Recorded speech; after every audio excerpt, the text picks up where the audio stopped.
क्यों तान्या, तुमने क्यों किया ऐसा? तुम्हारी उस फंडिंग की वजह से वो वीडियो इतना पब्लिसाइज हो पाया, इसीलिए वो इतना वायरल हो पाया। सच में कोई आइडिया नहीं था। सब कुछ भूल जाते हैं और एक नई शुरुआत करते हैं। बस अब इतना देख लेना कि सच कभी बाहर नहीं आए।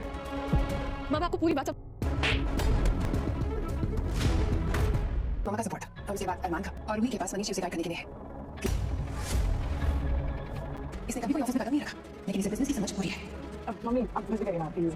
तू तो बस आदत डाले, मैं तो हर जगह जाके सीरियल ये रिश्ता क्या कहलाता है के आने वाले एपिसोड होने वाले हैं ज़बरदस्त। जी हाँ दोस्तों, आने वाले एपिसोड में आप देखेंगे कि अबीरा तानिया को कहती है, क्यों तानिया, तुम्हारी फंडिंग की वजह से वो वीडियो इतना वायरल हो पाया, तुम्हारी वजह से ये सब कुछ हुआ, तुमने ये क्यों किया।